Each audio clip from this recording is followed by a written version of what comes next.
அன்று ரிசார்ட்டுக்கு திரும்பியதும் மகிழ்வேந்தன் காவ்யாஞ்சலிக்கு ஒரு இன்ப அதிர்ச்சியை அளிக்க திட்டமிட்டு இருந்தான்.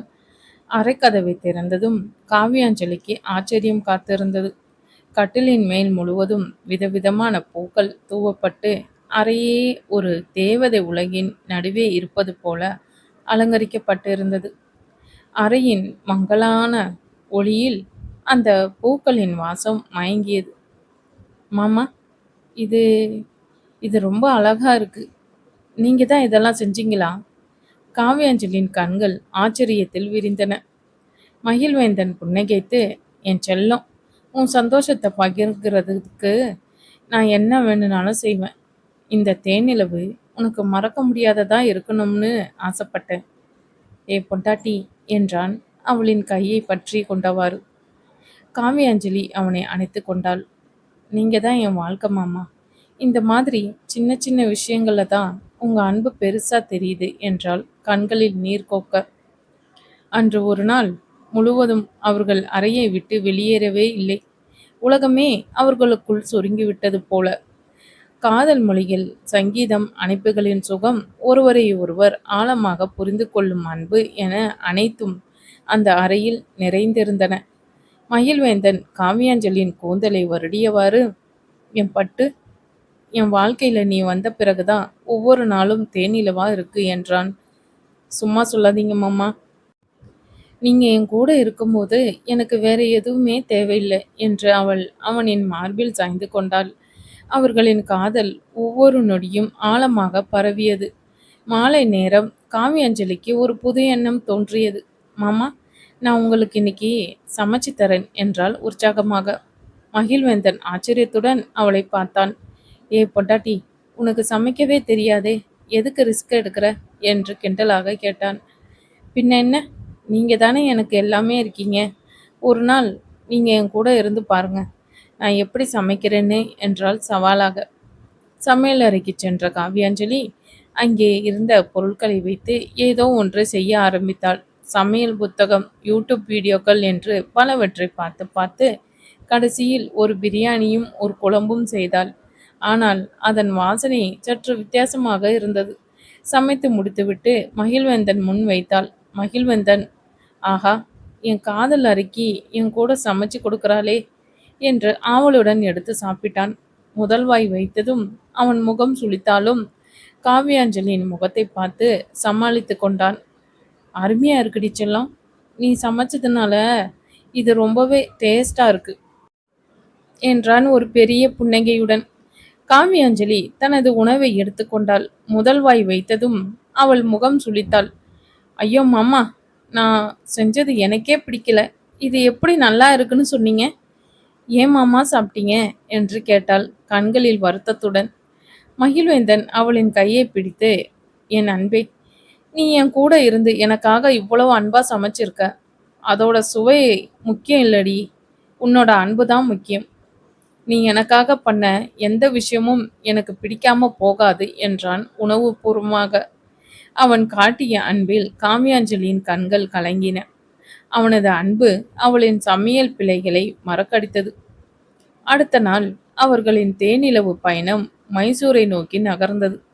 கூர்க்கின் பசுமையையும் அமைதியையும் விட்டுவிட்டு மைசூருவின் அரண்மனை மற்றும் வரலாற்று சிறப்புமிக்க இடங்களை காணும் ஆவலுடன் கிளம்பினார்கள். பாலா மற்றும் லட்சுவும் அவர்களுடன் தொடர்ந்தனர். மைசூருவில் அவர்கள் தங்கியிருந்த அதே லாட்ஜுக்கு மானியாவும் வந்திருந்தாள். அவள் அங்கே அறையெடுத்து தங்கியதைக் கண்ட காவ்யாஞ்சலிக்கு சற்று ஆச்சரியமாக இருந்தது. என்னம்மாமா, அந்த பொண்ணு இங்கேயே வந்திருக்காளே என்றாள் காதுக்குள்.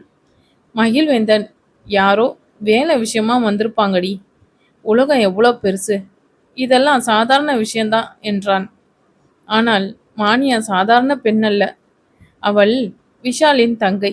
தனது அண்ணன் விஷாலின் பழிவாங்கும் திட்டத்தின் ஒரு பகுதியாகவே அவள் மகிழ்வேந்தன் தங்கியிருக்கும் லாட்ஜில் அறை எடுத்திருந்தாள். மகிழாஞ்சலி என்ற பேசஸ் மீது விஷால் கொண்டிருந்த கோபம் தன் தந்தைக்கு மகிழ்வேந்தனால் ஏற்பட்ட அவமானத்தினால் விளைந்தது. அதை வைத்து மகிழ்வேந்தன் மற்றும் காவ்யாஞ்சலியின் வாழ்க்கையிலும் தொழிலிலும் சிக்கல்களை உருவாக்க மானியாவை பயன்படுத்த திட்டமிட்டிருந்தான். மான்யா காவியாஞ்சலியும் மகிழ்வேந்தனையும் கண்டதும் வழக்கம் போல் புன்னகையுடன் அடங்கினாள். ஹாய், இங்கேயும் உங்களை சந்திச்சது ஆச்சரியமா இருக்கு என்றாள். காவியாஞ்சலி ஒரு செயற்கை புன்னகையுடன் ஆமாம், ரொம்ப ஆச்சரியமா இருக்கு என்றாள். மகிழ்வேந்தன் ஆமா, உலகமே சின்னதுதான் என்றான் சாதாரணமாக. மானியா விடவில்லை. நீங்க எங்க போறீங்க? நான் உங்க கூட வரலாமா? எனக்கு இந்த இடம் பத்தி எதுவும் தெரியாது என்றால் மிகவும் இனிமையாக. காவியாஞ்சலிக்கு அவள் நெருங்கி பழகுவது சுத்தமாக பிடிக்கவில்லை. ஆனால் மானியாவின் வெளிப்படையான பேச்சையும் அவள் கேட்பதையும் தடுக்க முடியவில்லை. மகிழ்வேந்தனுக்கு சற்று சங்கடமாக இருந்தாலும் ஒரு விருந்தினர் என்ற முறையில் அவளை ஒதுக்க முடியவில்லை. சரி வாங்க, நாம எல்லோரும் சேர்ந்தே போலாம் என்றார் பாலா. நால்வரும் மைசூர் அரண்மனையை சுற்றி பார்க்க சென்றனர். மானியா ஒவ்வொரு அசைவிலும் மகிழ்வேந்தனை நோக்கியே இருந்தாள். அவனிடம் அடிக்கடி கேள்விகள் கேட்டாள். அவனது கருத்துக்களை கேட்டறிவது போல நடித்தாள். காவியாஞ்சலிக்கு இது மேலும் எரிச்சலை தந்தது. அவள் மகிழ்வேந்தனின் கையை பற்றி கொண்டாள். மகிழ்வேந்தன் காவியாஞ்சலியின் உணர்வுகளை புரிந்து கொண்டு அவளை இன்னும் நெருக்கமாக அணைத்து கொண்டான். என் பொண்டாட்டிக்கு என்ன ஆச்சு? ஏன் இவ்வளவு கோவமா இருக்கா என்று காதில் கிசுகிசுத்தான். நீங்க வேற மாமா, உங்க மேல எத்தனை பொண்ணுங்க கண்ணு போடுறானுங்கன்னு பாருங்க. நான் என்ன செய்யறது? எனக்கு பிடிக்கல என்றால் குரலில் ஒரு சின்ன அழுகை கலந்திருந்தது. அடி செல்லம், என் மனசுல உன்னை தவிர வேற யாரும் இல்லடி. நீ தான் என் உலகம், நீ மட்டும் எனக்கு போதும் என்றான். அவளின் தலையை மெல்ல முத்தமிட்டு மானியா இதையெல்லாம் கவனித்து கொண்டு இருந்தாள். அவளின் மனதில் ஒரு சிறிய வெற்று புன்னகை பூத்தது. காவியாஞ்சலிக்கும் மகிழ்வேந்தனுக்கும் இடையே ஒரு சிறு இடைவெளியை ஏற்படுத்த இது ஒரு வாய்ப்பாக பார்த்தாள். அவள் தனது திட்டத்தை செயல்படுத்த சரியான தருணத்தை எதிர்நோக்கினாள். மானியா வந்ததே பழிவாங்கும் எண்ணத்துடன் தான் என்பதை அறியாமல் காவியாஞ்சலியும் மகிழ்வேந்தனும் அவளை ஒரு சாதாரண அறிமுகமாகவே கருதினர். ஆனால் மானியா அவர்களின் வாழ்க்கையில் ஒரு புயலை கிளப்ப தயாராக இருந்தாள். மைசூர் அரண்மனை வளாகத்தில் மானியாவின் கண்கள் மகிழ்வேந்தன் மீதும் காவியாஞ்சலியின் மீதும் பதிந்திருந்தன. மகிழ்வேந்தன் காவியாஞ்சலி அணைத்த விதமும் அவளின் நெற்றியில் முத்தமிட்ட பாசமும் காவியாஞ்சலி அவனிடம் சாய்ந்து கொண்ட உரிமையும் மானியாவை திகைக்க வைத்தன. இப்படி ஒரு கணவன் மனைவி பாசமா? இவங்களை எப்படி பிரிக்கிறது என்று அவள் தனக்குள்ளேயே முணுமுணுத்தாள். விஷாலின் திட்டம் இவர்களின் அன்பை உடைத்து மகிழ்வேந்தனை மனதளவில் பலவீனப்படுத்துவதுதான். ஆனால் இந்த அசைக்க முடியாத பந்தத்தை பார்த்ததும் மானியாவிற்கு ஒரு கணம் தடுமாற்றம் ஏற்பட்டது. அரண்மனை சுற்றுப்பயணம் முடிந்ததும் மகிழ்வேந்தன் காவியாஞ்சலின் கையை பிடித்துக்கொண்டு காதல் கிசுகிசுத்தான். காவியாஞ்சலி வெக்கத்துடன் மாமா போதும், நீங்க இப்படி பேசுனீங்கன்னா நான் என்ன செய்யறதுன்னு தெரியல என்றாள். நான் என்னடி பண்ணேன்? என் மனைவியே புகழ எனக்கு உரிமை இல்லையா என்று கிண்டலாக கேட்டான். மானியா இதையெல்லாம் பார்த்து கொண்டு இருந்தாள். அவளின் மனதில் ஒரு பெரிய கேள்வி எழுந்தது. இவ்வளவு அழகான காதலை எப்படி சிதைப்பது? மாலை பொழுது அவர்கள் லாட்ஜ் திரும்பினார்கள். மானியா தன் அண்ணன் விஷாலுக்கு ஃபோன் செய்தாள். அண்ணா, இங்க நிலைமை நாம நினைச்ச மாதிரி இல்லை. மகிழ்வேந்தனும் காவியாஞ்சலியும் ரொம்ப நெருக்கமா இருக்காங்க. அவங்க அன்பு அவ்வளவு வலுவா இருக்கு. இவங்களை பிரிக்கிறது ரொம்ப கஷ்டம் போல என்றாள் மானியா.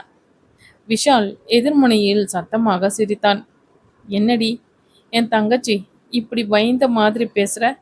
அவங்க 2 பேரும் நெருக்கமா இருக்காங்கன்னா அந்த நெருக்கத்தையே பிரிக்க ஆயுதமா மாத்தலாம். என்னோட டார்கெட் மகிழ்வேந்தன் மட்டும்தான். அவனோட சந்தோஷத்தை பறிக்கணும். அதுக்கு காவியாஞ்சலி தான் வழி. மானியா தயக்கத்துடன் சரி அண்ணா, ஆனா எனக்கு ஒரு உதவி வேணும். என்னால மட்டும் இதை செய்ய முடியாது என்றாள். யாரை வேணும்னாலும் கூப்பிட்டுக்கோ, நம்ம காரியம்தான் முக்கியம். நம்ம அப்பாவுக்கு நடந்த அவமானத்தை நான் மறக்க மாட்டேன் என்றான் விஷால். மறுநாள் மானியாவின் நண்பன் ராகவ் மைசூருக்கு வந்தான். ராகவ் ஒரு சாமர்த்தியசாலி. எந்த ஒரு திட்டத்தையும் கச்சிதமாக செயல்படுத்தக்கூடியவன். அவன் வந்ததும் மானியா அவனிடம் முழு திட்டத்தையும் விளக்கினாள். இங்க பாரு ராகவ், இவங்க 2 பேரை முதல்ல பிரிக்கணும். அதுக்கு என்ன வழி? மானியா கேட்டாள். ராகவ் சிரித்துக்கொண்டே, ரொம்ப ஈஸி மானியா. அவங்க ஒருத்தருக்கு ஒருத்தர் சந்தேகப்பட வைக்கணும். பொறாமை உணர்வை தூண்டணும். அதான் முதல் ஸ்டெப் என்றான். அன்றைய தினம் காவியாஞ்சலி, மகிழ்வேந்தன், பாலா, லட்சு மற்றும் மானியா, ராகவ் அனைவரும் மைசூருவில் புகழ்பெற்ற சந்தை பகுதிக்கு சென்றனர். வண்ணமயமான பொருட்களும் சில்லறை வியாபாரிகளின் சத்தங்களும் சந்தைக்கு ஒரு தனி அழகை அளித்தன. மானியா மகிழ்வேந்தனின் அருகில் சென்று, மகிழ், உங்களுக்கு என்ன மாதிரி கலர்ஸ் பிடிக்கும்? உங்களுக்காக ஒரு ஷர்ட் வாங்கலான்னு இருக்கேன் என்றாள். காவியாஞ்சலி அருகில் இருந்தாள். என்ன மானியா, உன் அண்ணனுக்கு வாங்க போறீங்களா என்று கேட்டாள் புருவத்தை உயர்த்தி. மானியா சமாளித்து, இல்ல காவ்யா, சும்மா ஒரு கிஃப்ட் தரலாம்னு பார்த்தேன், நட்பு ரீதியாதான் என்றாள். மகிழ்வேந்தன் சிரித்துக்கொண்டே, நன்றி மானியா, ஆனா எனக்கு என் மனைவியோட சாய்ஸ் மட்டும்தான் பிடிக்கும். அவ தான் எனக்கு எல்லாத்துக்கும் சாய்ஸ் பண்ணுவா என்று காவியாஞ்சலின் கையை பிடித்து கொண்டான். காவியாஞ்சலுக்கு பெருமையாக இருந்தது. மானியா திட்டமிட்ட முதல் தாக்குதல் தோல்வி அடைந்தது. ராகவ் காவியாஞ்சலியை நோக்கி தனது அடுத்த திட்டத்தை ஆரம்பித்தான். அவன் ஒரு கடையில் அருகே நின்றிருந்த காவியாஞ்சலியிடம் சென்று, காவ்யா, இந்த வளையல் உங்களுக்கு ரொம்ப அழகா இருக்கும். மகிழ்வேந்தன் உங்களுக்கு இதை வாங்கி கொடுத்தா ரொம்ப பொருத்தமா இருக்கும் என்றான். ஒரு அழகான வளையல் எடுத்து காட்டியவாறு. மகிழ்வேந்தன் அருகில் வந்தான். ராகவ், என்னோட மனைவியோட அழகுக்கு எந்த வளையலும் தேவையில்லை, அவளோட அன்பே போதும் என்றான் காவியாஞ்சலின் கைகளை பற்றி கொண்டவாறு. ராகவ் மற்றும் மானியா ஒருவரை ஒருவர் பார்த்து கொண்டனர். அவர்களின் திட்டம் நினைத்த அளவுக்கு சுலபமாக இருக்கவில்லை. கணவன் மனைவியின் புரிதலும் அன்பும் அவர்களின் சதி வேலைக்கு தடையாக இருந்தன. அவர்கள் ஒரு நகைச்சுவை நாடகத்தைப் போல ஒவ்வொரு முறையும் நெருங்கி பழக முயற்சிக்கும் போது மகிழ்வேந்தனும் காவியாஞ்சலியும் ஒருவருக்கு ஒருவர் இன்னும் நெருக்கமாக பிடித்து கொண்டனர். மானியா மகிழ்வேந்தனை புகழ்ந்தால் காவியாஞ்சலி அவனின் தோளில் சாய்ந்து, என் மாமா ரொம்ப ஸ்மார்ட், அதான் எல்லோருக்கும் பிடிச்சிருக்கு என்று பெருமைப்பட்டாள். ராகவ் காவியாஞ்சலியுடன் பேச முயற்சித்தால் மகிழ்வேந்தன் அவளை தன் பக்கம் இழுத்து, ஏ பட்டு, இந்த சாரி உனக்கு ரொம்ப நல்லா இருக்குமே என்று அவளின் கவனத்தை திசை திருப்பினான். ஒரு கட்டத்தில் மானியா ராகவிடம், என்ன ராகவ், நம்ம பிளான் எதுவும் வேலை செய்ய மாட்டேங்குதே, இவங்க 2 பேரும் நம்மளை விட பெரிய பிளேயர்ஸா இருக்காங்க என்று கிண்டலாக சொன்னாள். ராகவ் சிரித்துக்கொண்டே, பயப்படாத மானியா, இந்த சதி எல்லாம் ஒரு ஆரம்பம் மட்டும்தான், இன்னும் நிறைய ஐடியாஸ் இருக்கு, இவங்க அன்பு எவ்வளவு பெருசுன்னு பார்க்கலாமா என்றான். ஒரு நாள் முழுவதும் மானியா மற்றும் ராகவின் சிறிய சதித்திட்டங்கள் காவியாஞ்சலி மற்றும் மகிழ்வேந்தனின் அன்பிற்கு முன்னால் எடுபடவில்லை. மாறாக அவர்களின் அன்பு இன்னும் பலப்பட்டது. மாலை நேரம் அவர்கள் மீண்டும் லாட்ஜுக்கு திரும்பினர். பாலா மற்றும் லட்சு மானியா மற்றும் ராகவின் நடவடிக்கைகளை கவனித்தாலும் அவர்கள் இளம் வயதினரின் குறும்புத்தனமாகவே எண்ணினர். காவியாஞ்சலி மகிழ்வேந்தனின் அருகில் சென்று, மாமா, அவங்க 2 பேரும் ஏன் இப்படி பண்றாங்கன்னு தெரியல, ஆனா எனக்கு உங்களை விட்டு யாரும் பிரிச்சிட முடியாது என்றாள்.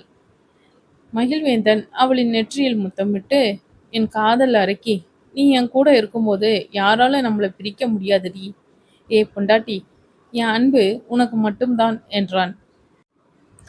மானியா தொலைவில் நின்று இதை பார்த்தாள். அவளின் மனதில் ஒரு பெரிய உறுதி பிறந்தது. இந்த அன்பை பிரிக்க என்று வேண்டுமானாலும் செய்வேன் என்று தனக்குள்ளேயே சபதம் எடுத்துக்கொண்டாள். மைசூரில் பாலா மற்றும் லட்சு தம்பதியினர் தங்கள் வயதின் காரணமாக அஞ்சலி மற்றும் மகிழ்வேந்தனுடன் எல்லா இடங்களுக்கும் வர முடியவில்லை. அவர்கள் பெரும்பாலும் லாட்ஜிலேயே ஓய்வெடுத்தனர். இதை மானியா தனக்கு சாதகமாக பயன்படுத்தி கொண்டாள். அவள் தனது சதித்திட்டங்களை எளிதாக செயல்படுத்த இது ஒரு வாய்ப்பாக அமைந்தது. அன்று காலை மகிழ்வேந்தன் மற்றும் காவியாஞ்சலி மைசூரின் புகழ்பெற்ற பிருந்தாவன் கார்டன்ஸ் செல்ல திட்டமிட்டனர். மானியா, நானும் உங்க கூட வரேன், எனக்கும் இந்த கார்டன்ஸ் எல்லாம் ரொம்ப பிடிக்கும் என்று ஆசையாக கேட்டாள். காவியாஞ்சலிக்கு தயக்கமாக இருந்தாலும் மகிழ்வேந்தன் தடுக்க முடியாததால் அவளை அழைத்துச் செல்ல ஒப்புக்கொண்டனர். ராகவ், நானும் உங்க கூட வரலாமா? இந்த கார்டன்ஸ் எல்லாம் எனக்கும் தெரியாது என்று அவர்களுடன் சேர்ந்து கொண்டான். 4 பேரும் பிருந்தாவன் கார்டன்ஸ் அழகிய பூக்கள் நிறைந்த நடைபாதையில் நடந்து சென்றனர். மானியா மிகவும் இயல்பாக காவியாஞ்சலியுடன் பழகினாள். காவ்யா, உன் புடவை ரொம்ப அழகா இருக்கு. நீ ரொம்ப லக்கி. மயில் மாதிரி ஒரு கணவன் கிடைச்சதுக்கு என்றாள். காவியாஞ்சலி புன்னகைத்தாள். ஆமாம் மானியா, அவர் எனக்கு ஒரு பொக்கிஷம். மகிழ்வேந்தன் அவர்களுக்கு பின்னால் நடந்து வந்தான். ராகவ் அவனிடம், மகிழ், உங்களுக்கு இந்த பூக்கள் பிடிக்குமா? இதுல ஒரு செடி வாங்கி காவியாக்கு பரிசளிக்கலாம் என்றான். ஆமாம், பூக்கள் என் மனைவியைப் போலவே அழகு என்றான் மகிழ்வேந்தன் காவியாஞ்சலியை பார்த்தவாறு. கார்டன்ஸின் மையப்பகுதிக்கு சென்றதும் மானியாவும் ராகவும் தங்களது திட்டத்தை செயல்படுத்த ஆரம்பித்தனர். மானியா காவியாஞ்சலியிடம், காவியா அங்க பாரு, அந்த பக்கம் ஒரு சின்ன குளம் இருக்கு. அங்க தாமரை மலர்கள் ரொம்ப அழகா பூத்திருக்கும். போய் பார்க்கலாமா என்று சத்தம் போட்டு கேட்டாள். காவியாஞ்சலி அங்கிருந்த கூட்டத்தை பார்க்காமல் மானியா காட்டிய திசையை சென்றாள். அவள் சென்று சில அடிகள் வைத்ததும் மானியா ராகவிடம் சைகை காட்டினாள். ராகவ் மெதுவாகவே மகிழ்வேந்தனின் கவனத்தை திசை திருப்பினான். மகிழ், இங்க பாருங்க, இந்த நீரூற்று எவ்வளவு அற்புதமா இருக்கு. இதுல லைட்டிங் ஷோ இருக்கும்னு சொல்றாங்க என்ற மகிழ்வேந்தனை வேறு திசைக்கு அழைத்து சென்றான். காவியாஞ்சலி குளம் இருந்த திசைக்கு சென்றாள். அங்கே தாமரை மலர்கள் இல்லை. அவள் திரும்பி பார்த்தபோது மகிழ்வேந்தன் கண்களுக்கு தென்படவில்லை. அவள் பதற்றம் அடைந்தாள். மாமா, மாமா என்று கூப்பிட்டாள். அவளின் குரல் கூட்டத்தில் கரைந்தது. தன் கணவன் கூட இருப்பதால் அலைபேசி எண் எடுத்து வரவில்லை. அவளுக்கு என்ன செய்வது என்று தெரியவில்லை. பயம் அவளை ஆட்கொண்டது. கண்ணீர் அவளின் கண்களில் திரண்டது. அவள் மகிழ்வேந்தனை தேடி அங்கும் இங்கும் ஓடினாள். ஒவ்வொரு நிமிடமும் ஒரு யுகம் போல கடந்தது. மகிழ்வேந்தன் ராகவ் காட்டிய நீரூற்றை பார்த்துவிட்டு திரும்பிய போது காவியாஞ்சலியை காணவில்லை. காவ்யா, பொண்டாட்டி எங்க போன என்று சத்தமாக அழைத்தான். மானியா மற்றும் ராகவ் அப்பாவி போல் நின்றனர். என்னாச்சு மகிழ், காவ்யாவை காணலியா என்று மானியா ஒரு நாடகத்தைப் போல கேட்டாள். மகிழ்வேந்தனின் இதயம் வேகமாக துடித்தது. காவியாஞ்சலி இல்லாத ஒவ்வொரு நொடியும் அவனுக்கு நரகமாகவே தோன்றியது. அவளின் முகம், அவளின் சிரிப்பு, அவளின் அன்பு அனைத்தும் அவனது கண்முன்னே வந்து சென்றன. கண்ணீர் அவனது கண்களில் இருந்து தார தாரையாக வழிந்தது. என் காவியா எங்க போயிட்டா, அவளை காணலையே என்று தவித்தான். அவன் அங்கும் இங்கும் ஓடி அவளை தேடினான். ராகவ் மற்றும் மானியா, பயப்படாதீங்க மகிழ், நாங்களும் உங்க கூட தேடுறோம் என்று நடித்தனர். ஆனால் அவர்களின் முகத்தில் ஒரு வெற்றி புன்னகை மறைந்திருந்தது. மகிழ்வேந்தன் மனமுடைந்து ஒரு மறுத்தடையில் அமர்ந்தான். என் காவியம் இல்லாம என்னால இருக்க முடியாது. அவளுக்கு ஏதாவது ஆயிடுச்சா என்று புலம்பினான். ஒரு கணவனின் தவிப்பும் தன் மனைவியின் மீதான பாசமும் அவனை பித்து பிடிக்க வைத்தது. மானியா இதை பார்த்து ஆச்சரியப்பட்டாள். விஷால் நினைத்தது போல மகிழ்வேந்தன் மனதளவில் பலவீனமானவன் அல்ல. தன் மனைவி மீது அளவு கடந்த பாசம் கொண்டவன் என்பதை உணர்ந்தாள். ஆனால் அவளது திட்டம் முழுமையடைய இந்த தவிப்பு அவசியம் என்று நினைத்து கொண்டாள். காவியாஞ்சலி ஒரு பக்கத்தில் அழுதபடி அங்கையுமிங்கும் தேடிக்கொண்டு இருந்தாள். மாமா, எனக்கு பயமா இருக்கு மாமா, எங்க இருக்கீங்க என்று முணுமுணுத்தாள். சிறிது நேரம் கழித்து மகிழ்வேந்தன் எழுந்து மீண்டும் தேட ஆரம்பித்தான். கடைசியாக ஒரு மரத்தடியில் அமர்ந்திருந்த காவியாஞ்சலியை கண்டான். அவள் அழுதபடி இருந்தாள். அவளை கண்டதும் மகிழ்வேந்தனின் உயிர் மீண்டும் வந்ததைப் போல உணர்ந்தான். அவன் ஓடிச் சென்று அவளை அணைத்து கொண்டான். என் செல்லம், எங்க போயிட்ட? நான் எவ்வளவு பயந்து போயிட்டேன் தெரியுமா என்று கண்ணீருடன் கேட்டான். காவியாஞ்சலி அவனை இருக்க அணைத்து கொண்டு, நான் உங்களை தேடினேன் மாமா, உங்களை காணாம பயந்து போயிட்டேன் என்றாள் அழுதபடி. பொண்டாட்டி, இனிமே என்னை விட்டு ஒரு நிமிஷம் கூட தனியா போகாதே. நீ இல்லாம என்னால இருக்க முடியாது என்றான். மானியாவும் ராகவும் அவர்கள் அருகில் வந்தனர். காவியா, என்ன ஆச்சு? நாங்க உங்களை எவ்வளவு தேடினோம் தெரியுமா என்று மானியா கள்ளமில்லா முகத்துடன் கேட்டாள். ஆமாம், எங்க 2 பேருக்கும் பயமா போச்சு என்றான் ராகவ். மகிழ்வேந்தன் அவர்களை பார்த்தான். பரவாயில்ல, நீங்க எங்க கூட இருக்கிறதுக்கு நன்றி என்றான். அன்று மாலை லாட்ஜ் திரும்பியதும் காவியாஞ்சலிக்கு மனது சரியில்லை. அவள் மிகவும் சோகமாக இருந்தாள். மகிழ்வேந்தன் அவளை தன் மார்பில் அணைத்து கொண்டு, பயப்படாதே பட்டு, உனக்கு நான் இருக்கேன், இனிமே இப்படி எதுவும் நடக்க விட மாட்டேன் என்று ஆறுதல் சொன்னான். அவர்களுக்கு தெரியவில்லை அந்த சம்பவத்துக்கு பின்னால் மானியாவும் ராகவும் இருக்கிறார்கள் என்று.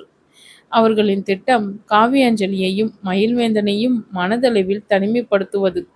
ஆனால் இந்த சம்பவம் அவர்களுக்குள் இருந்த அன்பையும் பிணைப்பையும் இன்னும் வலுப்படுத்தியது என்பதை அவர்கள் அறியவில்லை. விஷால் மானியாவுக்கு ஃபோன் செய்தபோது அவள் நடந்ததை விவரித்தாள். விஷால், பயப்படாத மானியா, இந்த சின்ன சின்ன பிரச்சனைகள் அவங்களுக்குள்ள சந்தேக விதையை போடும். அதை நான் அறுவடை செய்வேன் என்று சிரித்தான். மானியாவுக்கு மகிழ்வேந்தனின் பாசம் சற்று அதிர்ச்சி அளித்தாலும் அண்ணனின் பழிவாங்கும் வெறி அவளை தன் கடமையிலிருந்து விலக அனுமதிக்கவில்லை. அவள் அடுத்த திட்டத்திற்கு தயாரானாள். இரவு மெல்லிய குளிர் காற்றுடன் இனிமையாக இருந்தது. பிருந்தாவன் கார்டன்ஸில் நடந்த சிறு சம்பவத்திற்கு பிறகு காவியாஞ்சலியும் மகிழ்வேந்தனும் தங்கள் அறையில் இருந்தனர். அன்று நடந்த நிகழ்வு காவியாஞ்சலியை சற்று கலக்கமடைய செய்திருந்தது. அவள் மனதை மாற்றும் விதமாக, ஏ பொண்டாட்டி, ரொம்ப குளிர்தடி, கிட்டவாடி என்றான் அவளின் தலையை கோதியவாறு. காவியாஞ்சலின் அவனின் மார்பில் சாய்ந்து கொண்டாள். மாமா, எனக்கு இன்னும் அந்த பயம் போகல. உங்களை காணாம எவ்வளவு தவிச்சு போனேன் தெரியுமா என்றாள் குரலில் ஒரு நடுக்கம். என் செல்லம், நான் இருக்கேன்ல, இனிமே உன்னை ஒருபோதும் தனியா விட மாட்டேன். உனக்கு நான் எப்பவும் துணையா இருப்பேன். அப்புறம் உன் கையில ஃபோன் எப்பவும் வச்சுக்க குட்டிமா என்றான். அவளை இறுக்கமாக அணைத்து கொண்டான். அவர்களின் காதல் அணைப்பு குளிர்காற்றையும் கடந்து ஒரு வெம்மையை ஏற்படுத்தியது. அந்த அறையை அன்பினால் நிரம்பி வழிந்தது. மகிழ்வேந்தன் அவளின் இதழில் முத்தமிட்டு நீண்ட இடைவேளைக்கு பிறகு விடுவித்தவன், நீ இல்லாம என் வாழ்க்கை எதுவுமே இல்லை என்றான் உணவுபூர்வமாக. காவியாஞ்சலி அவனின் முகத்தை பார்த்தாள். மாமா, நீங்க இப்படி பார்த்தா எனக்கு வெக்கமா இருக்கு என்றாள் வெக்கத்துடன். என் பொண்டாட்டி மேல நான் அன்பு காட்டுறது வெக்கப்படணுமா என்ன என்று குறும்பாக கேட்டான். அவர்கள் ஒருவருக்கு ஒருவர் ஆழமாக புரிந்து கொண்டு காதலில் கரைந்தனர். ஒவ்வொரு நொடியும் ஒருவரை ஒருவர் இன்னும் அதிகமாக நேசித்தார்கள். விடியும் வரை அவர்களின் காதல் யுத்தம் தொடர்ந்து கொண்டே இருந்தது. காலை இருவரும் எழுந்து குளித்துவிட்டு பாலா மற்றும் லட்சுவுடன் காலை உணவை முடித்தனர். மானியாவும் ராகவும் அவர்களுடன் அமர்ந்திருந்தனர். மகிழ்வேந்தன் காவியாஞ்சலின் கையை பிடித்து கொண்டு, நாம இன்னைக்கு மைசூரில் இருக்கிற இன்னொரு பழைய மார்க்கெட்டுக்கு போகலாமா? அங்க நிறைய பாரம்பரிய பொருட்கள் இருக்கும்னு சொல்றாங்க என்றான். ஓ, நானும் வரேன் மகிழ்.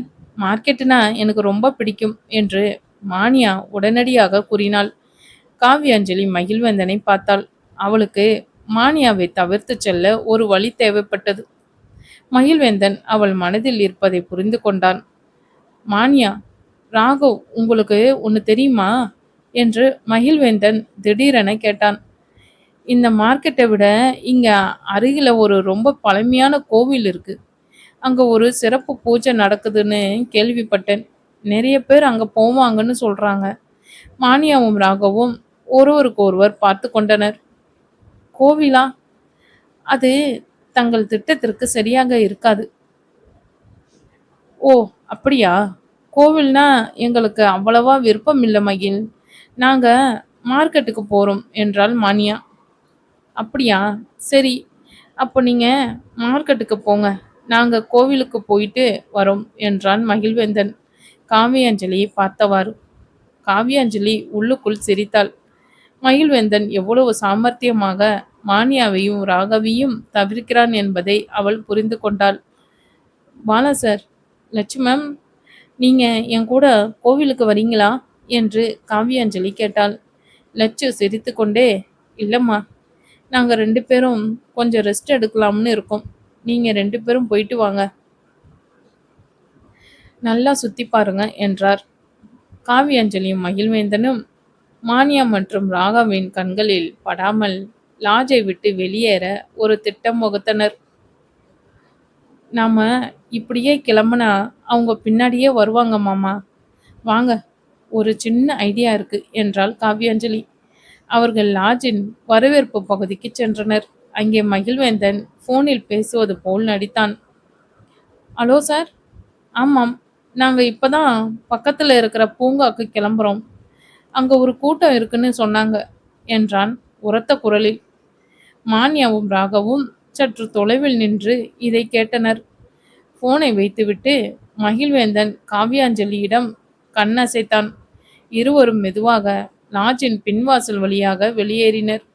மான்யாவும் ராகவும் பூங்காவுக்கு சென்று அவர்களை தேடுவார்கள் என்று அவர்களுக்கு தெரியும். காவ்யாஞ்சலியும் மகிழ்வேந்தனும் ஆட்டோ பிடித்து மார்க்கெட்டை நோக்கி பயணித்தனர். ஆட்டோவின் ஓட்டுநர், மார்க்கெட்டில் நல்ல கூட்டம் இருக்கு சார் என்றார். கூட்டமா இருந்தாலும் பரவாயில்ல, நாங்க என்ஜாய் பண்ணுவோம் என்றான் மகிழ்வேந்தன் காவ்யாஞ்சலியை பார்த்தவாறு. நான் உன் கையை விட்டு எங்கேயும் போகமாட்டேன். கையில் எப்பவும் ஃபோன் வச்சுக்க காவ்யா. அதே நேரம் மானியாவும் ராகவும் பூங்காவுக்கு சென்றனர். அங்கே மகிழ்வேந்தனையும் காவ்யாஞ்சலியும் காணவில்லை. என்னடா ராகவ், இவங்க எங்க போனாங்க? இங்க யாரும் இல்லை என்று மானியா எரிச்சலுடன் சொன்னாள். நான் தான் சொன்னல மணியா, அவங்க அவ்வளவு சீக்கிரம் நம்ம வலையில சிக்க மாட்டாங்க. அவங்க ரொம்ப சாமர்த்தியசாலிங்களா இருக்காங்க என்றான் ராகவ். அவங்கள எங்க போனாலும் கண்டுபிடிப்பேன். நம்ம திட்டம் இங்க முடியல என்று மானியா உறுதி பூண்டாள். அவர்கள் மீண்டும் லாட்ஜுக்கு திரும்பி மகிழ்வேந்தனையும் காவியாஞ்சலியும் தேடி அலைந்தனர். மகிழ்வேந்தனும் காவியாஞ்சலியும் மார்க்கெட்டை ரசித்தனர். வண்ணமயமான ஆடைகள், கைவினைப் பொருட்கள், மசாலா பொருட்கள் என அனைத்தும் அவர்களின் கண்களை கவர்ந்தன. காவியாஞ்சலி மகிழ்வேந்தனின் கையை பிடித்து கொண்டு, மாமா, இங்க எவ்வளோ பொருட்கள் இருக்கு பாருங்க. உங்களுக்கு ஒரு ஷர்ட் வாங்கலாமா என்று கேட்டாள். ஏ பொண்டாட்டி, உனக்கு எது பிடிக்குதோ அதை வாங்கிக்கோ. நீ அழகா இருந்தாதான் நான் இன்னும் அழகா இருப்பேன் என்று கிண்டலாக சொன்னான். அவர்கள் ஒருவருக்கு ஒருவர் அன்பு பரிசுகளை வாங்கி கொண்டனர். காவியாஞ்சலி மகிழ்வேந்தனுக்கு ஒரு அழகான கைகடிகாரத்தை வாங்கினாள். மகிழ்வேந்தன் அவளுக்கு ஒரு அழகான நெக்லஸை வாங்கி கொடுத்தான். மாமா, இது ரொம்ப அழகா இருக்கு, எனக்கு ரொம்ப பிடிச்சிருக்கு என்றாள் காவியாஞ்சலி. உன்னோட அழகுக்கு முன்னாடி இது எல்லாம் ஒண்ணுமே இல்லடி செல்லம் என்றான். மார்க்கெட்டில் சுற்றி கொண்டிருந்த போது ஒரு பையன் அவர்களின் அருகில் வந்து ஒரு ரோஜா பூவை காவியாஞ்சலியிடம் நீட்டினான். அக்கா, இது உங்களுக்காக என்றான். காவியாஞ்சலி புன்னகையுடன் அதை வாங்கினாள். மகிழ்வேந்தன் அந்த பையனிடம் பணம் கொடுத்தான். பார்த்தீங்களா மாமா, நான் எவ்வளவு லக்கி. எங்க போனாலும் எனக்கு ரோஜா கிடைக்குது என்று காவியாஞ்சலி சிரித்தாள்.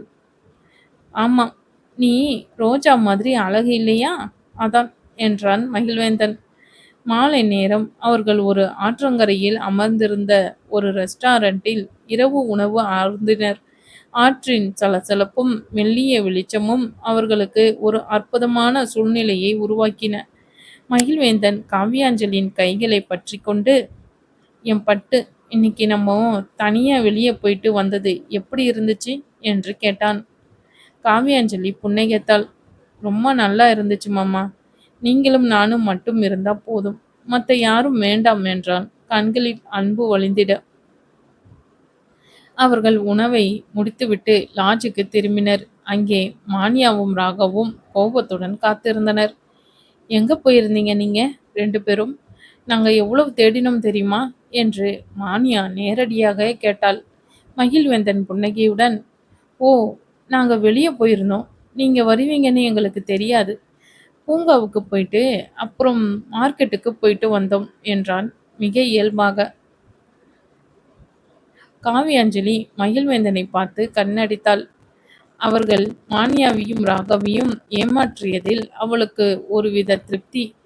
காவ்யாக்கு ஒரு சில விஷயத்தில் மானியாவின் நடவடிக்கையில் சந்தேகம் ஏற்பட்டது. ஏனென்றால் நேற்று தாமரை குளம் அங்கே இருக்கிறது என்று சொன்னவள் அருகில் வரக்கூட வந்து பிறகு அவளை காணவில்லை. எப்படி அவள் மட்டும் மகிழ்வேந்தனை கண்டுபிடித்து சென்றிருப்பாள் என்ற சந்தேகம் அவள் மனதுக்குள் எழுந்தது. இதை தன் கணவனிடம் காட்டிக்கொள்ளவில்லை. மானியாவுக்கு பற்றி கொண்டு வந்தது. அவளின் திட்டம் ஒரு முறைக்கு மேல் தோற்று போயிருந்தது. ராகவ் மானியாவின் தோளை தட்டினான். கவலைப்படாத மானியா, இந்த சதி எல்லாம் ஒரு ஆரம்பம் மட்டும்தான். இவங்களை பிரிக்காமல் போக மாட்டேன் என்று மனதுக்குள் சபதம் எடுத்தான். மானியாவும் ராகவும் எவ்வளவுதான் சதி செய்தாலும் காவியாஞ்சலி மற்றும் மகிழ்வேந்தனின் ஆழ்ந்த அன்பு அவர்களது திட்டங்களை ஒருபோதும் தாங்காது என்பதை அவர்கள் அறியவில்லை. அவர்களது காதல் எந்த ஒரு சூழ்நிலையிலும் சமாளிக்கும் வலிமை கொண்டது இருந்தது.